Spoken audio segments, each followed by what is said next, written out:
We see average Japanese salaryman who works all day and has no social life to speak of. He continues his monotonous and draining routine until one day he eventually has a heart attack from how unfulfilling his life truly is. He later opens his eyes to find himself in an old-looking hospital with a woman standing over him. She remarks that he has quite the gentle face for someone who is related to his father, but he is still unable to make sense of what is going on yet. A maid enters the room and offers the woman some tea, which is when he is finally able to get a look at himself in the reflection of the tray she is holding. He has been reincarnated as a baby named Ars Leuven, and by the time 3 years have passed, he has already begun to make the best of his new life here. He has mastered how to read and write the language here, and has also become fairly knowledgeable about this world as well. He was born in the Summerforth Empire, which rules over the Summerforth continent, and since has never seen a map like this before, he concludes that wherever he is now is definitely not Earth. He was fortunate enough to be born into a family of nobility called the Leuvens, and that comes with the perks of having a giant house, maids to look after him, and a personal chef. There is also one other thing he got when he reincarnated, as he discovered that he has an ability that no one else has ever had.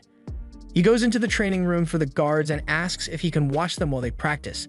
They all like Ars, so they see no reason not to let him watch, although it's a little strange that a 3-year-old is so interested in seeing them fight. As he walks around, he notices one guard who is struggling to use a spear, so he sees this as the perfect opportunity to use his special ability, Appraisal. With this ability, he is able to see all the stats of the guard named Milias, and although his cavalry stat is only at D, he has an archery stat which is at B, so Ars can tell that he would be much better suited to take up the role of an archer. After Milias loses his match, Ars goes up to him and asks if he has ever considered using a bow to fight his battles instead. Milias thinks bows are for cowards who enjoy being safe while they attack, so if you would never be caught using a weapon like that. But Ars insists that he thinks Milias would be a really good archer if he tried it out. He wouldn't normally agree to something like this, but since it's Ars that is asking, he caves and decides to try it out at least once. He's never shot a bow before, so he's not very confident with his chances of hitting the target, but Ars assures him that he'll be fine, so he stands in place and draws his bow to fire. The first shot is a bullseye, and Milias can hardly believe what he just managed to pull off. To make sure it wasn't a fluke, he fires several more shots at the target, and each land in the center, with one even managing to split another arrow. After seeing what Milias can do with a bow, all the other guards tell him he should switch to being an archer like Ars had said because he sucks at using a spear anyway. But they still have questions about how Ars was able to tell that Milias would be talented with a bow. There's not much he can say to explain his ability, so he just calls it instinct rather than explaining that he can see people's stats. He is confident in the accuracy of his ability after testing it out, but for some reason, he is unable to use it on himself. At dinner, Ars was getting ready to eat dinner when his father asked him if he had really discovered Milias' talent for archery. His father is Raven Leuvens, and he has a resting grumpy face, so he always looks a little angry even when he isn't. Ars thinks he is an amazing man since he was able to rise from the level of a farmer to nobility with his martial prowess alone. He is so powerful that he is able to take down 10 men all by himself if he needs to. He tells Ars to hone this instinct for finding other people's talent since he will one day take over as the lord of this land, and when he does, the ability to discern the talents of the people around him will be incredibly valuable. He gives his plate of food to Ars as a kind gesture, telling him that he wants Ars to grow up fast. Ever since that day, Ars has spent a lot of time reading up on the Empire, and that led him to realize that he is gonna be screwed if he doesn't change things soon. The rulers of Summerforth are corrupt, and because of this, the peasants are revolting all over the kingdom. If things go on like this, the Empire may fall, leading to widespread wars, and as the future lord of this place, he will be required to lead his men into battle, but he doesn't have the confidence to say that he could be successful in a war. He decides that he needs to prepare himself for such a disaster by gathering talented people to help him when that day comes. He heads out into the streets of the city and begins using appraisal to scan the people for anyone who has some kind of talent. However, even after searching for a long time and wearing out his eyes in the process, he still hasn't found anyone useful yet. Just then, he sees a kid being kicked out of a store and refused service by an old lady. Everyone sees this happen, but they are all racist as well, so they don't want to bother helping a Malkin. Malkin are people who came to Summerforth from across the sea, and they are usually brought in as slaves, so people think low of them. Ars isn't going to just watch him be ostracized by the people, so he walks up to him and offers a loaf of bread, which he had on hand. The boy is hesitant at first, But he accepts the bread, and Ars then uses appraisal on him, which leads him to discover that Reitz is stacked when it comes to stats. His stats are on par with some of the greatest people in the world, so if he has the opportunity to grow, he will become a force to be reckoned with. After finishing the bread, Reitz thanks Ars once more for his kindness and walks off, but Ars doesn't want to let such a talented person slip away from him, so he follows him until they both end up in a dark alley. Reitz stops him and says it's a bad idea to be following strangers down dark alleys, but Ars cuts him off and asks to make Reitz a retainer. Reitz thinks he's joking, but Ars is being dead serious, so he introduces himself as the son of the Lord and asks once again for Reitz to join him since he can tell that he is a very talented person. Reitz doesn't believe he could be as talented as Ars says he is, plus he knows it would cause trouble for his family's image if they took in a Malkin like him. Ars says he'll figure something out, but Reitz declines the offer anyway and begins walking off. As he is leaving, Ars begins chasing after him because he may never come across another person as gifted as Reitz again, so to convince him, he switches tactics and attempts to bribe him with all the delicious food his family's personal chef can make for him. Ars takes him back to his house, and Reitz is surprised to see that he wasn't joking when he said he was the son of the Lord of the land. They head inside, and delicious-looking food is served to Ars, but even the servants here are racist as well, so they only offer Reitz a bowl of beans and tells him that he can't possibly expect to eat decent food when he is a Malkin. They want him to eat his day-old beans and get out of the mansion, but Ars refuses to let such brazen disrespect be thrown at his guest. He makes it clear that Reitz is to be given the same treatment that any other guest would be given, so they all apologize and get him some good food this time. While Reitz is enjoying his meal, Ars asks what he is doing in Summerforth in the first place, so he explains that he was part of a group of mercenaries before, but unfortunately, they were all killed on one of their mission, and since he survived, he has been wandering around aimlessly until he happened to arrive here. That's a touching story, but the butler doesn't care in the slightest and urges Ars to make the filthy Malkin boy leave. Ars tells him that he won't be making Reitz leave anytime soon since he brought him here to have him become his official retainer.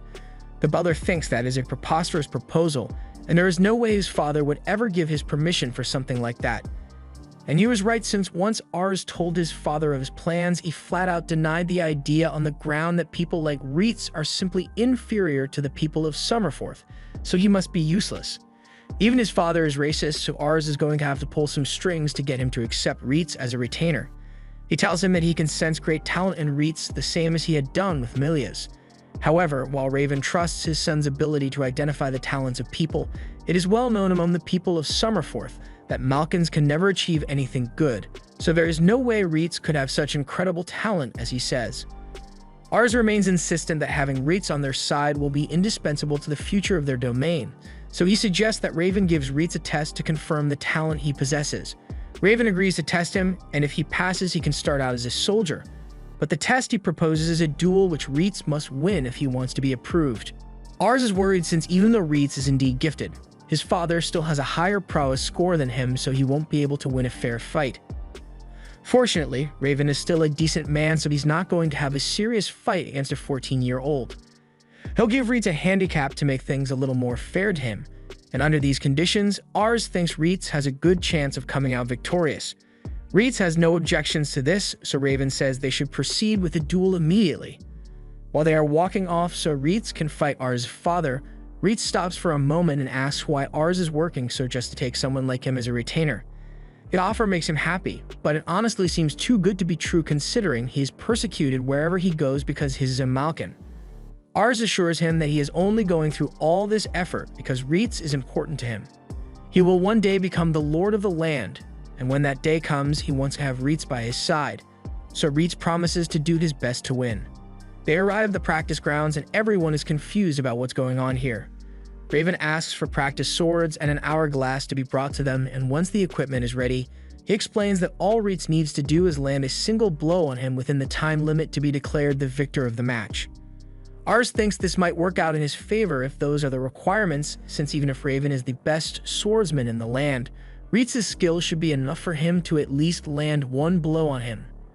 The duel begins so Raven charges at Reitz with full force, and although Reitz managed to dodge, he can tell that even with just a practice sword, if that strike has landed, it would be cleaning the pieces of his body from the floor. Raven is stronger than him, but Reitz is still able to hold his ground against him in the fight. The other soldiers are impressed that he is able to keep up with Raven at all since none of them have managed to do so, and that was when he was going easy on them. But right now, Raven is going after Reitz without holding back. At that moment, Reitz gets hit with a strike to the shoulder which sends him bouncing off the floor. He gets back up and looks over to Ars, who is rooting for him, so he regains his motivation to continue the fight and charges in with a new strategy. He ducks under Raven's first strike, and once behind him, he uses the glare of the sun as cover to block Raven's vision and land a strike. Raven still manages to block the strike, but once Reitz steps back to create distance, he announces that this duel is over. Reitz looks back to make sure he hadn't run out of time, that the hourglass still had some sand left in it, meaning Reitz has successfully landed a hit on Raven, even if it was just a light stroke. Everyone is shocked by the feat Reitz has just accomplished, and Raven congratulates him on his victory. He admits that Ars was right when he said that Reitz had an amazing talent, and after seeing it for himself, he is sure he may become a top-class swordsman in the future. Ars also has a bright future ahead of him if he was able to find such talent so easily. He had been worried about how Ars would handle the chaos in the world right now when the time came, but it looks like he has nothing to fear. Ars may even manage to become the new emperor of the land, but that's a little ambitious for the lord of such a small village. Reitz has also become quite popular among the soldiers, now that they have seen what he can do, and a little while later, Ars goes to see if Reitz has adjusted to his new life here. He is dressed in his new uniform as he has decided to take on servant duties as well, since he wishes to help out as much as possible. He also expresses his immense gratitude to Ars for saving him from a life on the streets, and to repay that debt, he will stand by his side from now on. After a few months of Reitz being a part of the household, and he has been adapting to it quite nicely. For the most part, he has been staying by Ars's side, rather than partaking in battles. And with all the tutoring he has had, he has become one of the most knowledgeable people in the whole house, so both the people of the town and the house have come to accept him as one of them. This is further emphasized when Ars hears a couple of maids talking about how handsome and hardworking Reitz is. Reitz soon approaches Ars because they have a scheduled lesson together, so Ars happily puts down his book and joins him as Reitz goes on to explain the history of the Summerforth Empire. It was once composed of 7 individual nations, but of those nations, Ansel took advantage of its strategic position to conduct trade operations with all the other kingdoms. Eventually, Ansel invaded and conquered the neighboring kingdom, having the entire continent under the control of Ansel's king, Anathus-Bidoris. The continent was later renamed the Summerforth Empire, and all this happened 200 years ago, but now the Summerforth Empire is in dire straits. The acting king, Bidoris VIII, is only 8 years old, so all the power is actually held by his retainers, who are more concerned with gathering wealth and power for themselves than with the longevity of the empire. With the current power system, people have begun to lose faith in the empire, and revolts have been popping up left and right as a result. For these reasons, several provinces made the decision to ditch the whole loyalty to the crown thing and instead focus on keeping themselves afloat. Right now, they are just a minor problem, but Ars' father is already being dispatched to deal with them. So one day they may be a serious threat, and Ars needs to be prepared for that. He asks Reitz if he has any idea where Ground Zero would be if a major revolt were to happen. So he points to the Mission province as a likely spot. Their ruler is currently old and in poor health, so once he's out of the picture, all hell is going to break loose. He has 2 sons who could take his place, and normally it would be the oldest, but the youngest is actually better suited for it than him. This will most certainly lead to a war, since both brothers want to inherit the position, and Ars wants to know who Raven would choose to follow if that ends up happening. From what Reitz knows, Raven believes it is the older brother's right to succeed their father. Ars is worried, since if his father ends up on the losing side of the conflict, then things could end up going really badly. Although while Ars is nervous, Reitz sees this as a good opportunity to rise up in the world for Raven. After all, a good showing in a major conflict will be a great addition to his accomplishments, so Reitz suggests they try to prepare for the occasion in order to make the outcome more certain. To do that, they are going to need to find more talented people, so Ars and Reitz prepare to head into town. As they leave, they spot Raven, who has been training far more frequently in preparation for the looming war. Once he notices his son, Raven asks if he plans to head into town today, and Ars confirms it, adding that he wants to look for some more exceptionally talented people. Since Ars' track record speaks for itself, Raven trusts that he will find someone amazing, but he asks that Ars try his best to find someone who has a talent for magic, because it would be of great assistance in battles to come. Raven is unable to use magic on his own, and his retainers who can use it aren't particularly gifted in the art, yet magic could easily turn the tide of a battle. So finding a gifted magic user is important. Ars and Reitz head out to the capital of Canare to find a magic user, but Ars is shocked to see so many people filling the city streets. According to the information Reitz had gathered, the city has a population of about 50,000, which is way more than Ars had imagined it would be. This place is ruled by the House of Pyres, and the people here live very wealthy, which I'm sure wasn't achieved by any nefarious means, so Ars wishes to someday provide this kind of life for his people back in Lamberg. There are a lot of people to choose from, so Reitz is sure they'll find someone adequate for the job in no time at all. However, even as Ars scans through every single individual in the town square, he doesn't find a single person that would be a promising mage. For now, since they haven't had much luck finding any gifted people, Reitz suggests that they both go grab some lunch while they take a break. Ars is happy with that idea, but as they are heading to a market, they walk past an alleyway where Ars learns that things are never as pleasant as they seem at first glance. Reitz explains that no matter what, wherever there is wealth and prosperity, there will also be the poor and decrepit. But even though he was the exact same way a few months ago, he has to let Ars know that there's nothing he can realistically do to change all their situations now. He had looked at the flashy town earlier and thought it was wonderful, but with a sight like this, his opinion has changed. What he wants to create is a town where even the less fortunate are able to make a living for themselves. And though he knows he is just being wishful, he would like to find a talented mage among one of the poor people here, so he can at least save one person. While he says this, there is a cloaked girl listening in on their conversation, but she soon slinks away from the two. Ars and Reitz make it to the market, and Ars is drooling over all the amazing food available here when he gets called out by a fishy stall owner. He offers Ars the chance to buy a dragon egg from the northern region and have his very own pet dragon, which he is very excited to hear since he didn't even know dragons existed in this world till just now. He really wants a pet dragon, so he reaches into his bag and says he'll buy 3. But then Reitz pulls out a knife and holds the stall owner at the blade's edge.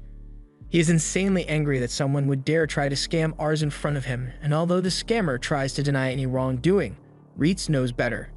Trade with the northern region was frozen last year, so the only way he could actually get dragon eggs was if he illegally smuggled them in. But even at that, these are just regular old lizard eggs from the Ansel region. Reitz won't take such blatant disrespect to his master, so he is prepared to kill this man right now. However, Ars doesn't want to get into any trouble for murdering a local, so he tells Reitz to just let it go since it was his own fault for nearly falling for it. Reitz realizes that he's making a scene, so he calms down and apologizes to Ars for being so hot-headed. After finally getting some food to eat, Ars notices a candy stall across the street, so he runs over to go get some for himself. But as he pulls out his money pouch, a girl bumps into him, and his pouch gets poached. He doesn't notice what happened at first, but as Reitz comes running up, Ars is informed that he just got robbed, so he starts panicking. Reitz assures him that they will be able to get it back as he picks Ars up to chase after the girl. But even with his speed, the girl is still so fast that Reitz only manages to pull off her cloak. They follow her into an alleyway, but it looks like they aren't the only ones who are after her, as she has been cornered by a group of 3 guys who really don't like her. The girl gets punched to the floor, and even though she just stole from him, Ars can't bear to see someone get treated so badly. The man doesn't like being told what to do by a kid, so he's about to give Ars the same punch. But Reitz obliviously isn't going to let him get away with it.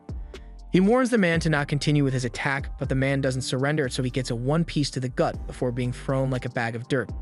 His 2 friends try to jump in and avenge their buddy, but they both get manhandled by Reitz as well, eventually deciding to just take the L and leave. Now that they are gone, Ars asks if the girl is alright, but then he gets a good look at her, and she's fucking amazing. She has S-rank potential as a mage, which is exactly what Ars was looking for. So while Reitz walks up to her to demand Ars' money pouch back, Ars asks her if she would like to become one of his retainers. This shocks both the girl and Reitz since they can't believe he would hire someone who just stole from him, but Ars is serious about it since he can see her immense aptitude for magic. The girl answers coldly, saying she would rather die than serve a child like Ars, and when asked why she gave such a strong refusal, she says that there are just some things she can't stand. And Ars is one of them. Besides, she says she has never used magic before, so there's no way she could be as adept as Ars is claiming. Ars tries to convince her by saying he can tell that she would be great at magic. She looks broke and smelly, so the offer of a job and a home should be really appealing to her. However, she gets offended and thinks Ars is looking down on her since he has been living the easy life since the day he was born. She has no interest in becoming the pawn of some noble who is only interested in protecting their lifestyle, but Ars says he is not like that. He wants to create a world where people like her can have stable lifestyles and earn a decent income without having to steal.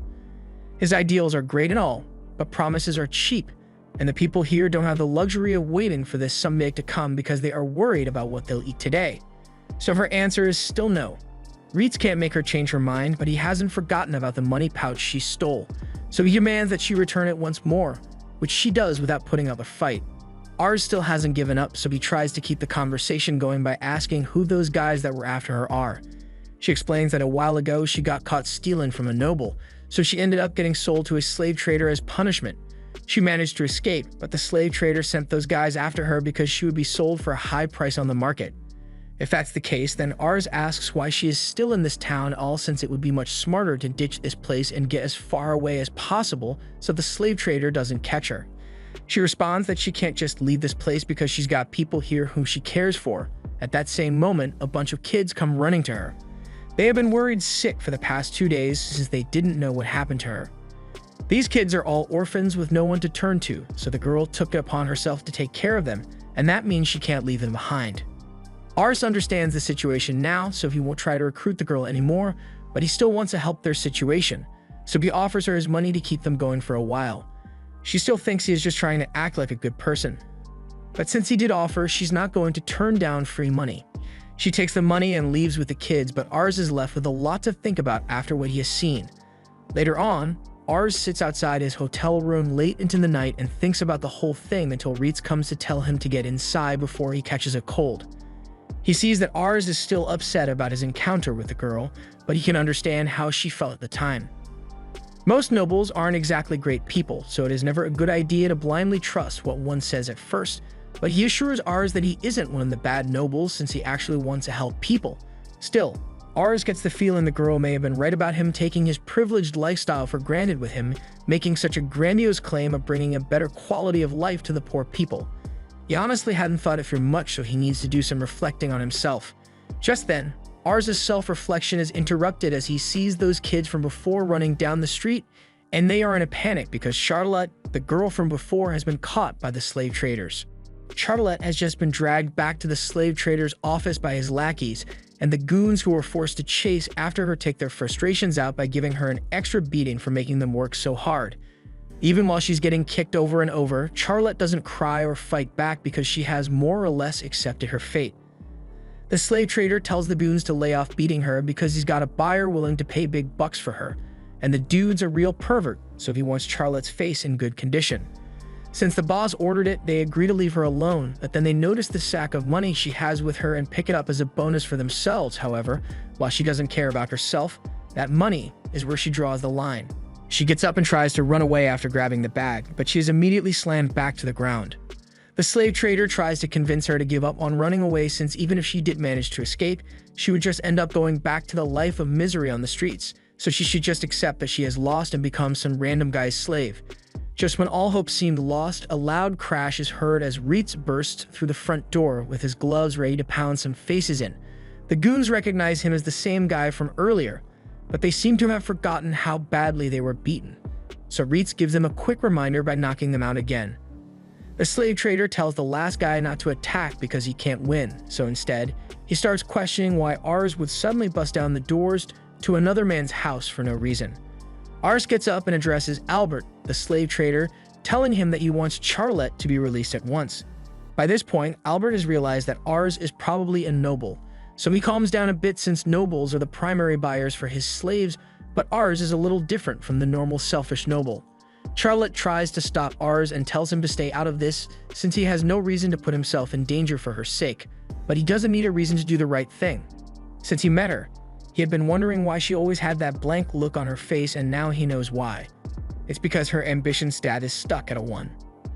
Albert has no idea what Ars is talking about, so Ars explains that ambition is what drives a person to keep improving themselves and aim for greater heights, and with hers being stuck at only 1, she's totally given up on all aspirations for the future.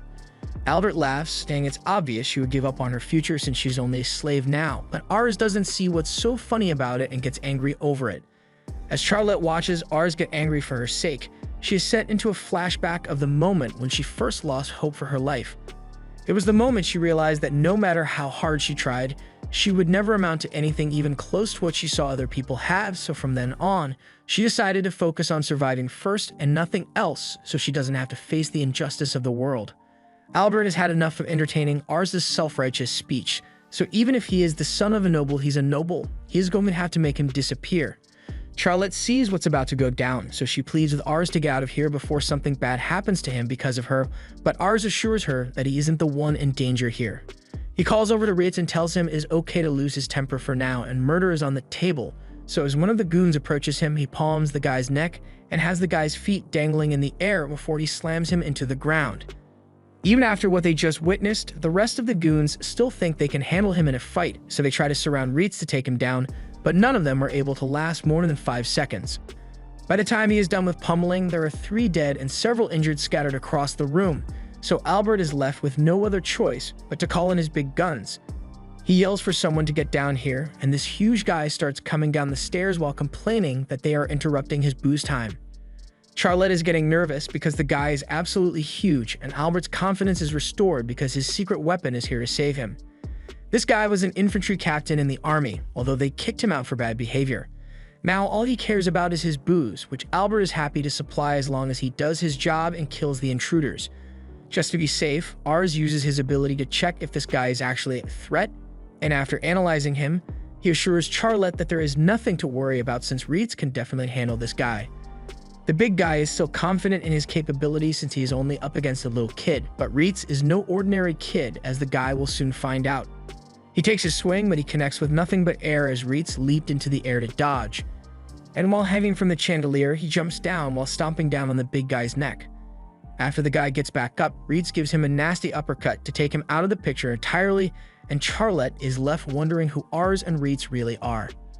Albert is visibly shaken by the turn of events, but he still insists that Ars and Ritz have no right to do this to him since the foreman of the Canary district made slave trading legal. Ars is aware of that, which is why he came here with the intention of paying for Charlotte's freedom. And while Albert is probably thinking that information would have been useful before they started fighting, he can't just sell Charlotte to Ars because he already has a buyer for her. Ritz steps up and tells Albert that he's only got 2 choices here: the easy way or the hard way, but either way, Ritz is still fully capable of just taking Charlotte and leaving since they can't stop him, so it would be in his best interest to accept the money and spin a story that someone came and offered a better price. Alternatively, he could refuse and have his reputation ruined because he openly got robbed of a slave, but the choice is up to him. Given the options he has, Albert is forced to concede and agrees to let them take Charlotte, so Ars and Ritz both turn back to Charlotte, and since everything is finally settled, Ars stretches out his hand to Charlotte, saying they should probably get back to her friends since they are worried sick about her. Charlotte doesn't say a word to him, but her opinion of Ars has changed a lot in the past few minutes. As they are leaving, Charlotte stops for a moment and says there is a place she wants to visit before they return. She leads them deep into the forest to show them something, but Ars' stubby child feet aren't made for hiking, so he's exhausted long before they actually make it there. After a few more minutes of walking, Charlotte says they've arrived, so Ars looks up and is pleasantly surprised by the amazing view he gets to see. This has always been her secret spot since when she sees the whole town from up here, her problems always seem small in comparison. If a spot is so special to her, Ars asks why she would choose to share it with him. She brings up what Ars had said earlier about wanting to create a town where people like her can live stable lives, but she wants to know why he cares so much in the first place. Ars answers that it is because he likes children, which doesn't make a lot of sense to her since he's still basically a toddler compared to her, but hear him out for a second. He's had a whole life in Japan before he reincarnated here, and something that always managed to lift his spirits when he was tired was the smile of a child, and that's because a child's smile is so full of hope and just plain cute. So he wants to protect those smiles no matter what. Charlotte is satisfied with that answer, so she agrees to go with Ars after all. Ars is happy, but he thought she had a commitment to those kids, so she couldn't leave. That may be true, but the reason she is leaving is because she wants to help Ars make a place where they can have hope for the future. Since she'll be joining them, Ritz asks to see her demonstrate her talent for magic using this magic tool. Ars asks where he got that, and he just so happened to find it on the floor of a house they just visited, although it was attached to an unconscious body. It's not that he doubts that she has talent since Ars recommended her after all, but he wants to see it for himself so he can respect her as a comrade. She agrees to try, but she makes no promises since this is literally the first time she's ever tried magic. Reese shows her how to cast a basic spell, and Ars waits in anticipation since he doesn't know how much power a person with S-rank mage potential would have. As Reese finishes showing her how to cast the spell, she points her hand to the sky and recites the incantation, causing flames to gather around her hand, and eventually a massive blast is fired off, creating a huge explosion in the sky. Both Ars and Reitz are left in stunned silence over what they've just witnessed, and the people of the region are left wondering if they are being bombed or something. Charlotte takes a moment to accept that she actually just did that, and after that, she turns to Ars and Reitz, who still have their mouths open in shock. Ars already knew she was amazing at magic, but seeing it with his own eyes is still an amazing sight. Before they go, however, Charlotte has one more request to ask. She wants to confirm that being his retainer means she will get a place to stay and food to eat, which Ars assures her of. She will also be getting a monthly salary, although it won't be that much. Since that's the arrangement, Charlotte asks if Ars could send her salary to the kids she was looking after, since they'll have a hard time getting by without her around. All she really needs is a place to stay and some food to eat anyway. Ars agrees to do that for her and says he can't wait to see what her future holds. She gets down on one knee and pledges to do everything in her power to make Ars' dream come true, but Ars tells her to quit being so formal because he finds it awkward. He tells her she can just talk to him like normal, and she agrees to do just that because she doesn't like speaking formally either. Now that he has accomplished what he came here to do, Ars thinks it is about time they return home, especially since they have already spent all the money they have on hand anyway. They head back into town, where Charlotte says goodbye to the kids in town, and right before leaving to return to house, they take a little snack break. Charlotte never really learned table manners, or any manners for that matter, so Reitz is going to have to drill them into her brain so she doesn't end up disgracing Ars in the future, but she doesn't like the idea of having to learn boring stuff like that. After a long journey, they later arrive back at House Leuven, and Ars introduces his father to Charlotte, but his initial reaction upon seeing the new mage is refusal, since he believes the battlefield is too dangerous for a girl like her. However, once he sees her create a dragon-level explosion with a basic fire spell, he immediately changes his attitude and welcomes her to House Leuven. A few years after Charlotte joined, Raven returns after yet another battle, and Ars is there to greet him as soon as he arrives. He's glad to see that everyone made it back safely, so he asks his father how the battle went this time around. Raven is happy to say that it was an overwhelming victory, and largely because of Charlotte, who has grown in several ways over the past few years. Ever since she was inducted into the mage unit, she has been the star of the show and quickly became one of the most feared mages in the country. Because of her, their mage unit is now regarded as the pride of the Hovent, right alongside the infantry unit. Ars knew Charlotte was talented from the moment he saw her, but he never would have guessed that she would make such a difference by herself, so he is even more motivated to find more exceptionally skilled people. In other news, Ars now has a baby brother and sister, and Ars can already see that they will be valuable members of the family from their stats. Just then, Reitz comes into the room and says he has excellent news for Ars, since there might be some new talent in town. A family of hunters has just moved in, and two of the boys are really strong and tall, so the townspeople are singing their praises. They won't know for sure if they are the kind of talent Ars is looking for until he sees them with his own eyes, so he and Reitz soon prepare to go and meet this family. Reitz has been told that they live out in the forest near the town, so they'll need to go back horseback, but before they depart, their attention is drawn to Charlotte, who is having lunch in the tree above them. She asks where they are headed, so Ars explains that they are going to scout out some new prospects for talent. If that's what they are doing, Charlotte says she'll accompany Ars as an escort since she has the day off, and Ars is happy to have her come. But he didn't expect the ride to be so awkward since it's cramped with three of them on the same horse. Charlotte complains about the horse being slow, but Reitz tells her that it's her fault for insisting on coming along and weighing them down. Just then, a wild animal runs past, and an arrow flies through the trees, impaling and killing the animal. Shortly after, two brothers emerge from the brush and are happy to see that they caught their prey. But in the middle of their banter, they notice that there are other people in the area, so they apologize for firing so carelessly and putting them in possible danger. Ars gets a good look at them and realizes that these are the two hunter boys they were looking for, and they are pretty impressive since Gatos has A-rank infantry skills, and Marcus has A-rank archery skills. The boys find it a bit strange for people to be out in this part of the woods, so they ask what Ars and the others came here to do, which is when Ars tells them that he has a proposal he wants to offer. The boys invited Ars to their home, where their father has prepared a delicious feast for them, but he apologizes for not being able to do more for such important guests. Ars says he has nothing to be sorry about since he dropped in unannounced, and Charlotte thinks the meal they prepared is really delicious anyway. The boy's father then asks what business Ars has with them all the way out in the forest, So Ars tells them that he is here to recruit Gatos and Marcus as soldiers to join the Luvan army. This is great news for the two boys since they always wanted to make a name for themselves as soldiers, and their father is grateful for the opportunity, but he wishes his other son, Rosal, could have talent like Marcus and Gatos. Ars didn't know the man had another son, so he asks where he is now, so Charlotte points out the redhead boy that just slipped past them to take a loaf of bread. The father scolds Rosal for trying to sneak away without saying hello to the son of the Lord of the Land, so Rosal does his best to give a greeting, but while he is doing that, Ars takes a look at him, and he sees that Rosal's intelligence has a max of 109. That's probably the highest in all of Luvan, and though it may be only at 45 right now, is a 5-year-old, so it's to be expected.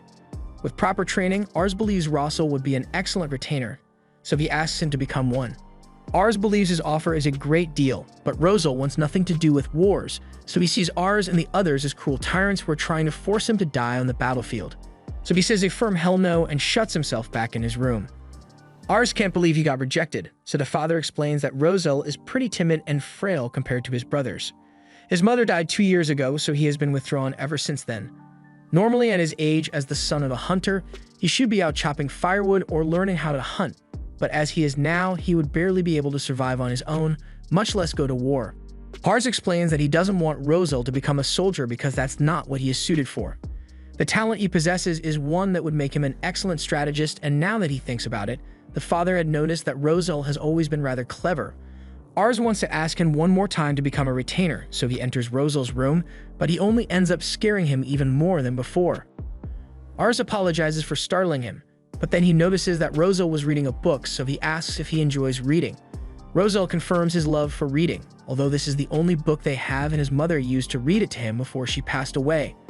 Ars feels bad for Rosal, so he asks him if he would like to come to the library in his house and take some books.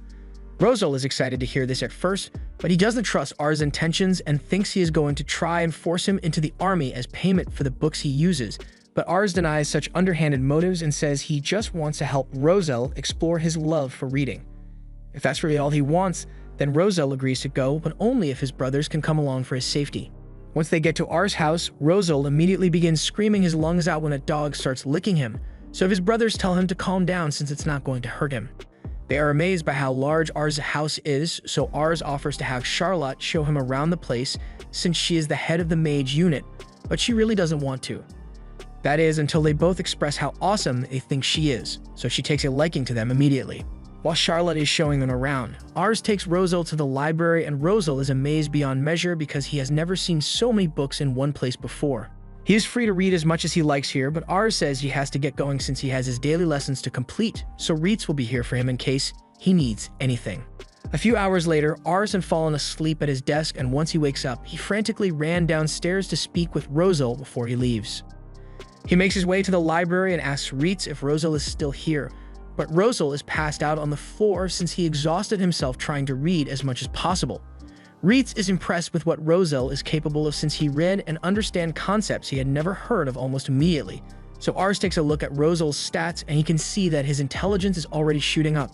Just then, Charlotte and the two brothers arrive to pick Rosal up, but they see him passed out in a pile of books. They are glad to see he is doing what he loves, but they can't understand what Rosal finds so interesting about books since he never learned to read. Ars is shocked to find out that Rosal never learned to read, so when he gets back up, he asks how he learned to read. Rosal explains that when he was little, he could remember his mother reading to him, so he just matched the words she said to the words on the page, and eventually he was able to read on his own.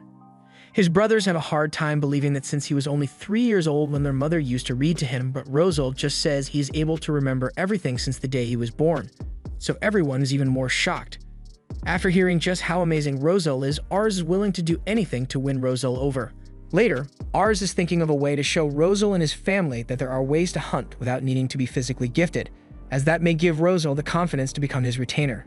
He tells them that traps are a common method for hunting in other countries, but Marcus and Gatos don't think it will be effective against the animals here since they are pretty smart and quick. However, Ars has faith that Rosal's brain can come up with something that will be effective, and then his father will surely have to acknowledge him as a capable hunter. Rosal doesn't think he'll be able to do something like that, but his brothers are here to support him and say they will do anything to help him. Rosal wants to prove that he can be useful, so he agrees to give it his best shot, and after a lot of off-screen work, a trap has been constructed. Rosel's father comes out a while later and he is shocked by what he sees before him. The boys see him and excitedly show off what Rosel was able to come up with as they tell their father have a look inside the trap. The father obliges and he is shocked to see that it is full of animals. The brothers proudly state that it was all Rosel's idea, so they push him to tell their father how he came up with it. Russell timidly says that he learned that these animals mindlessly charge at anything that is the color yellow, so he used a painted wall to get them to run into the trap. It's safe to use it since no human would ever fall for it, probably, and he also came up with a way to keep baby animals away by hanging herbs, which they are known to avoid. Rosel's father just stands there dumbfounded because he has just realized two things. Rosel is a genius, and he just made the family business of hunting obsolete with this trap, and it only took him one day to come up with it. After processing his thoughts, he asks the older brothers if they are leaving tomorrow to join the Leuven army, and once they confirm it, he tells them to take Rosel with them. Rosel doesn't know where his father's sudden change in attitude came from, but his father is adamant that Rosel needs to leave home, and he has nothing else to say besides that, so he walks away. Rosel now believes his father must hate him for making hunting redundant, so he accepts that he's just going to have to go with Ars since he has nowhere else to go. But Ars tells him that he can't leave yet, at least until he has cleared up this misunderstanding with his father. Rosel's mother fell ill shortly after he was born, so he has always believed that his father hated him for being the reason their mother died. Even though they never said that, he believes that's what they all think about him, which is why he always locks himself in his room. Right now, he is wishing he had never been born, but then he hears some movement on the roof, and it happens to be his father and brothers. Marcus and Gatos both came to thank their father for raising them well, but they ask him why he had to talk to Rosel in that way earlier. The trap he built was amazing, and Rosel made it so that the father wouldn't have to work so hard, so there was no need to be so harsh on him like that. The father knows he shouldn't have talked to Rosel like he did, but he feels as though he has failed him as a father by not recognizing his talents. He would only focus on what Rosel couldn't do, but Rosel is really kind, so even though he was never acknowledged, he is still concerned about helping a failure of a father like him rather than pursuing his calling. So the only way he could think of to get Rosel to leave was to make him resent him as a father. The next day, Ars arrives to escort the brothers back to the manor, and Rosel seems really determined to go with him. So his father believes that he must hate him after all and doesn't bother trying to say goodbye so Rosel can go live a better life without regrets. However, Rosel turns back to him and says he could never hate him no matter what. Rosel admits that he has been useless to the family until now, so the reason he is going with Ars is so that he can learn all kinds of things so he can be useful. And once he has done that, he wants to come back and live with his father. His father is brought to tears after hearing that Rosel still loves him, so they take a moment to say their heartfelt goodbyes to one another. Marcus and Gatos thank Ars for convincing Rosel to stay and giving him the chance to reconcile with his father before becoming his retainer, but Ars never really cared if Rosel joined him or not. He just wanted to see him happy, because at the end of the day, he may be amazing talent, but he is also one of Ars' people. Sometime later, Raven falls ill, and Ars is sitting with him at his bedside and pleading with him not to go on the next mission in his current state. Unfortunately, Raven is obligated to go because, with the current state of things in the world, there is simply no other choice. The governor of Mission had passed away recently, and in his will, he named his younger son as the one to inherit the throne. However, as expected, the older brother could not accept his father's will. He claimed that the documents were forged and thus began a civil war with his brother. Although the majority of people had thought of the older brother as an incompetent fool, he had managed to make a name for himself through several battle victories, so in turn, he managed to garner the support of a decent amount of retainers in his quest for power. And due to the ensuing civil war, the neighboring country of Seats decided to take advantage and invade while the country of Mission is divided among themselves. This will mean another battle needs to be fought, but Raven tells Ars to stop worrying about it because he has got more pressing matters to attend to, like the fact that his wife will be arriving here shortly. Ars is understandably shocked because this is the first time he's hearing anything about him getting married, but I guess Raven just forgot to mention it. He pulls out a letter he received earlier from the girl in question, and upon receiving it, Ars immediately runs to his retainers to tell them the bad news. Upon hearing that Ars has a betrothed, they are all equally as shocked as him. This is the first he has heard anything about her, and a maid comes in to tell him that his soon-to-be wife is outside already, so he has literally no time to prepare. He heads outside to meet her as the carriage pulls up, but he's nervous as hell since even in his past life, he never had a girlfriend. And now he's just meant to handle a wife out of nowhere. But after seeing her for the first time, he realizes that he may have hit the jackpot on this one. But then he gets a look at her stats, and her diplomacy and ambition are through the roof, so she is naturally inclined to be conniving. He is immediately put on guard because she may just be putting on a nice act to make a good impression on him, and for all he knows, she may be here to dispose of him since his father is currently ill. He mustn't let himself fall for her charms, but that's not going to be an easy task since she is really pulling at his heartstrings. After snapping out of it, he offers to show her around the estate. But as they walk in, Lucia's butler sees Reitz for the first time and he still has a few racist tendencies, so he is shocked that they have someone like him here. However, Licia will not stand for such rude comments and certainly not directed to someone her future husband trusts with his life. She tells Jan to apologize for his statements immediately, which he does, and Ars's opinion of Licia improves a little. As she is shown around the estate and meets all the people who work here, she has nothing but good things to say about everyone here.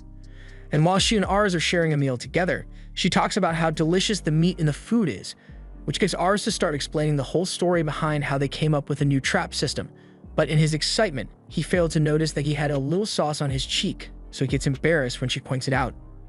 Ars must admit to himself that Licia is a master at communication if she is able to keep a conversation going with him, and in addition, she is quick-witted and more beautiful than anyone he has ever seen before. If he hadn't seen her stats, he would have been head over heels for her by now. But that aside, Licia continues the conversation by mentioning that she got to see a little bit of Lambert while she was on her way here, and she is truly delighted by how lively it is. Ars agrees with her and says he would have personally shown her around town had the weather been more favorable, but Licia tells him that she doesn't think that's going to be a problem since the rain isn't going to last long. A few moments later, the rain clears up just as she had said it would, and Ars is utterly amazed, so he asks if she has the ability to control the weather or something. She tells him that it's nothing as special as weather powers, but rather, she just watched the clouds on her way here. And she was able to tell that the rain wouldn't last long from how the clouds moved. And since the sky is clear again, Ars will be able to show her around town after all. Meanwhile, outside the door, Rosal and Charlotte are spying on Ars's lunch date, and Charlotte asks Rosal what he thinks about Licia, and from what he can tell, she is the very definition of an ideal wife. But you would be lying if you said she didn't seem a little scary. Charlotte was thinking the exact same thing, but that's mainly because she is jealous of her. Ars and Licia head out into town, and he introduces her to the people as his future wife, so they are all excited and plan to throw a celebration for him. However, close by, there is an argument going on between two men, so Ars and Licia rush over to see what's going on. The reason for the disagreement is that a furniture maker says he placed an order for fire Maggie stones, but the seller brought sound Maggie stones, and they are now arguing over whose fault this is. Since he is going to be the future lord of the land, Ars thinks he should try to do something about this dispute, but he can't afford to fail since one slip up here would show weakness, and he can't let Licia see any signs of weakness from him until he has made sure of her intentions. Just then, Charlotte and Rosal show up, and Charlotte asks if Ars would like her to settle it, since one hit from her magic should be enough to put an end to their quarrels as well as their lives. Licia is against the idea, so she states her disapproval, but then she mentions how much of a fan she is of Charlotte since she is widely renowned as the most famous in the land. All that praise was enough to get Charlotte to like Licia in no time, so Licia then moves on to the next issue and asks Ars if he would be willing to let her settle the dispute. And if she manages to succeed in her attempt, she would like him to do her a favor. She then approaches the two men and gets their attention, so they'll stop fighting, at which point she introduces herself as Licia Plaid. Licia goes on to tell them that she may have a solution to their predicament, so she offers to buy the sound Maggie stones that they have, since they are rather rare in her region. And conversely, she also has a large number of flame Maggie stones in stock, so she can arrange for some to be sold to them at a reasonable rate. And after providing such a convenient solution, she tells them that this whole thing was Ars' idea, thereby giving him all the credit. The people begin thanking him for being such a huge help to them, but Ars has a request to make of them so that incidents like these don't happen in the future. He wants every business transaction to have a contract made so that the terms are as clear as possible. They agree to do that from now on, and Ars thanks Licia for the help in settling the dispute since things worked out perfectly, and now he's even more convinced of how amazing her diplomacy skills are. A while later, they are still walking through town, so Ars apologizes to her for making her move around so much, but she says it's fine since she managed to learn a lot from the tour. But now that they are alone, she asks if she can tell him what that favor she was talking about earlier was. Ars had already anticipated this, so he braces himself for any unreasonable demands she may make, but the only thing she wants from him is an honest answer. She asks him what kind of person he likes, and Ars is thrown for a loop since he can't figure out what Licia's intentions are. Eventually, he just gives up on trying to outthink her since he knows she is too smart for that. So instead, he decides to answer the question straightforwardly. So he tells her that he likes people who are honest and don't try to hide things from him. So Lisha smiles and says she will keep that in mind before continuing to walk, leaving Ars even more confused than before. The rest of the day went on without much, but in the end, Ars was unable to figure out what Lisha's real intentions are. But since she'll be staying the night here, he decides to just try again tomorrow and gets ready to climb into bed. However, as he lifts the covers, he finds Lisha hiding on his bed, and it's the biggest shock he has received all day. He questions if Lisha is aware that this is meant to be his room, and she is fully aware of it. But she just thought it would be funny to sneak into his room and catch him off guard.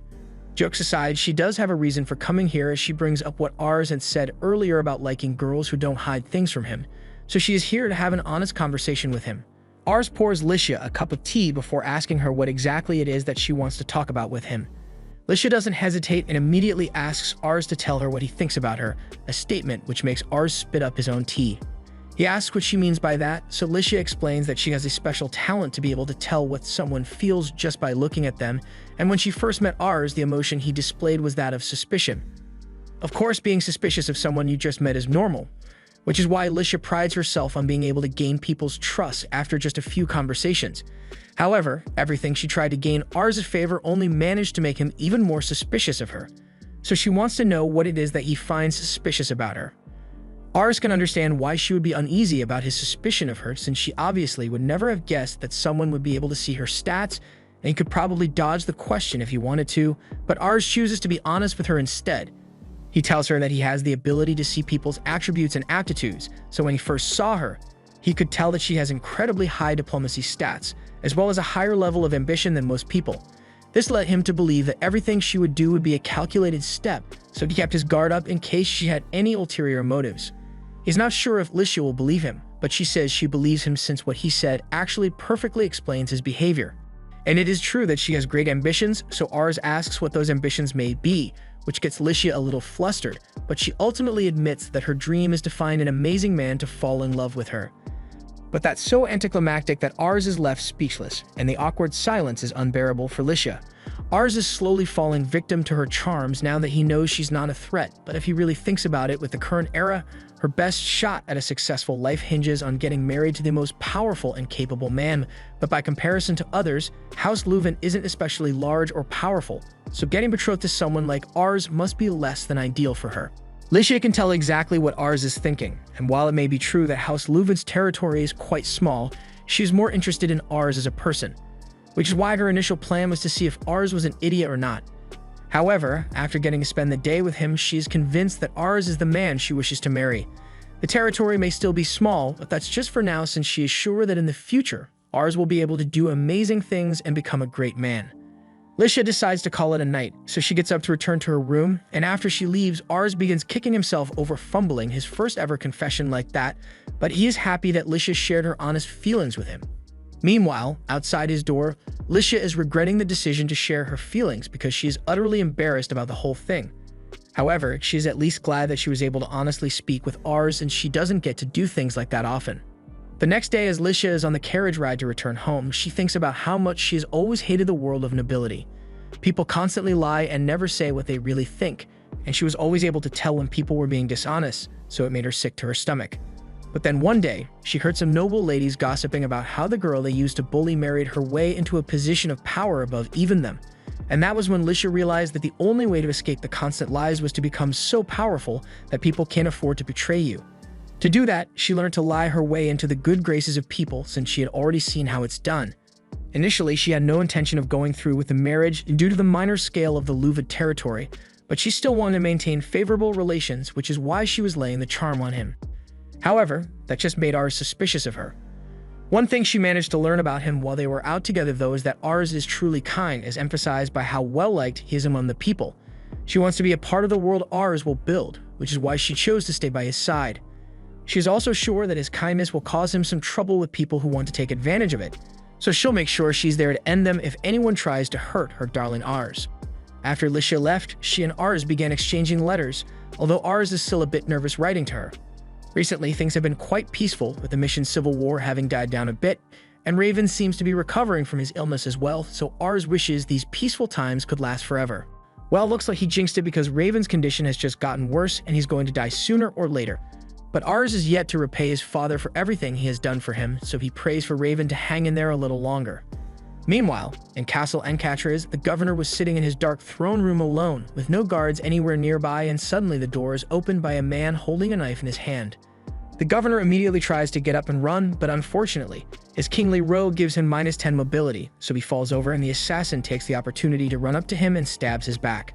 Tons of guards enter the room to surround the assassin and take him in for questioning, but the assassin already accomplished what he came for, so he yeets himself out the window and cracks his head open on the pavement like a coconut, so they'll never know who was behind this. A while later, the news of the assassination of the governor of missions reaches Raven, so he calls for a meeting with Ars and his retainers to discuss the situation. He asks Rosal what will happen now that the governor has been killed, and Rosal immediately knows there's going to be a terrible war soon. The governor's death will also cause the succession dispute to escalate to a great degree, and every district in Mission is going to have to side with either the elder brother Kurun or the younger brother Vasmark. The head of the Canare district, Lumiere, is likely going to side with Kurun, and when he does, Lambert is going to do the same. Raven expects to receive a summons letter pretty soon, so he asks Reitz to have the soldiers ready to move out at a moment's notice, and he also intends to prepare himself for the battle, but he can't even get himself out of bed right now due to his sickly condition. A while later, the summons letter indeed arrives and is asking Lambert to gather its forces for the upcoming war. Since Raven is still unable to participate, Reitz suggests that he and Charlotte could take the role of leaders and go in his place, but Ars is adamant that he must be the one to do it. Ars, Charlotte, and Reitz all stand at a cliff and look over the Canare district, where they are set to meet Lord Lumiere, and Ars is a little worried about what kind of man he may turn out to be. They approach the castle gates and Ars introduces himself as the son of Raven Luvent, coming here in response to the summons from Lord Lumiere. The guard takes a look at the invitation and it looks like it is genuine, but he doubts that Ars is here to represent House Luvent since he is just a child. But then the guard recognizes Charlotte as the famous Lady of Flames and Reitz as the Reaper of Luvent, which makes Ars wonder what kind of atrocities Reitz must have committed on the battlefield to earn himself such a title. In any case, the guard no longer has any doubts about Ars' identity, so he leads them inside the castle where Ars is introduced to Lumiere's right-hand man, Menace Renard. Ars says it's a pleasure to meet him, and since Ars is the one who came, Menace assumes Raven must truly be ill and wishes for his full recovery. Ars takes a moment to scan Menace's stats, and his average is pretty high as he is literally good at everything. Menace mentions how he has heard of the achievements of his companions, and he immediately makes them an offer to come work here instead, but Charlotte and Reitz have both already sworn their loyalty to the House of Luvent, and while Menace is disappointed that they declined his offer, he can understand their commitment to Luvent. With introductions aside, he leads Ars to the meeting room where the other leaders are waiting, and Ars is a little nervous, but he enters the room and boldly introduces himself as Ars Luvent, representing Raven Luvent. He then takes his seat, but his nervousness hasn't died down one bit since no one has said a word yet. The first to break the silence is Kral Orslo, who used to visit Raven and play with Ars, not to be so nervous, and even offers him some cookies. Meanwhile, the other guy is staring daggers at Ars, and he has no idea why. Just when he was about to try and smooth things over with him, the main doors swing open, and the headman of Canare walks in. Lumiere pyres. Lumiere thanks all of them for coming to meet him, and as he sits down, Ars scans his stats, and it's about what one could expect from the headman of a district. His prowess is really high, but nothing else is really remarkable. Although now that Ars looks a little closer, Means makes up for a lot of the skills that Lumiere lacks, so combined, they can make the best decisions for the country. Lumiere apologizes for calling them her on such short notice, but he wanted them to hear what he has to say in person. The assassination of the governor will no doubt lead to an all-out war and the struggle for succession. Lumiere intends to support the older brother to the end, and that won't change, so he asks if anyone here had any objections to his plans. Neither Kral nor Ars has anything to add to the meeting, so Lumiere brings the discussion to a close and tells them all of the rumors that Saltz may try to use this opportunity to launch another attack on them, so he wants all of their troops to be ready in case that happens. Now that the meeting is over, the others are already planning out ways to keep their troops prepared, and Ars is totally exhausted because he has never felt so nervous in his life before. While he is still lying there stretched out across the table, he gets called by Lord Lumiere, so he immediately stands up to apologize for his rude behavior. Lumiere tells him that there is no need to apologize and that he had heard about Raven's condition, so he's happy to have Ars here in his place. Luvent is a fairly small domain, but recently, the strength it has demonstrated among its people is far greater than what one would expect. He is also glad that Ars is mature enough to act as his father's proxy even though he's only 11, so he has very high hopes for the future of House Luvent. The same goes for Charlotte and Reitz as well. So having said all he wanted to say, Lumiere takes his leave to make his own preparations. As he leaves, Ars and the others realize they have a lot to live up to. So Ars suggests that they start preparing as best they can for the impending battle. But before he can do that, he gets called again. But this time by the guy that was glaring at him earlier. The man says this is the first time they've spoken to each other, so he introduces himself as Hammond Plyde. In other words, he's Lisha's father. He asks if Hammond needs anything from him, so Hammond mentions that Lisha has been distraught lately, and that the cause is Ars lacks communication. He asks if he has been responding to Lisha's letters on time, and he tries to, but when he was writing the last letter he was wanting to send to Lisha, his father's sickness got worse and the governor was assassinated, so Ars didn't have much time to finish his letter. He apologizes and promises to write a letter to her as soon as he is back home. Hammond admits that Lisha is usually so reserved and self-obsessed, but recently she's begun to express her emotions more openly, and he believes that maybe because of Ars, so it is clear that she cares about him deeply. Lisha has always been a bright and obedient girl, but he took her good behavior for granted and focused on military and state affairs instead of spending time with her. So he's sure she must have been very lonely, especially since he knows there are a bunch of unsavory nobles around her, so he really wants her to find happiness, which is why he agreed to the betrothal. So he asked Ars to take good care of Lisha, and Ars promises to do everything within his power to make her happy. Upon returning home, Ars tells Raven about everything Lumiere said at the meeting, and it is just as he had predicted, but he still has a few words for Ars about him going there without informing him. And those words are that he is proud of him. Afterwards, Ars gets around to writing a response letter to Lisha and apologizes for not writing back sooner. He tells her of all the recent events and how he recently met her father, but with a war on the horizon, he has to do his best so he can win and protect Lisha, just as he had promised Hammond. So later that day, we see Ars as he has begun training in the way of the sword under Reitz, but he gets knocked to the ground pretty hard. So Reitz suggests he takes a break since they've been going at it all day, but Ars says he wants to keep going. Everyone around him is growing stronger, and he has not improved at all over the past few years. Earlier, he led a troop in a mock battle, and to be frank, it was a total failure.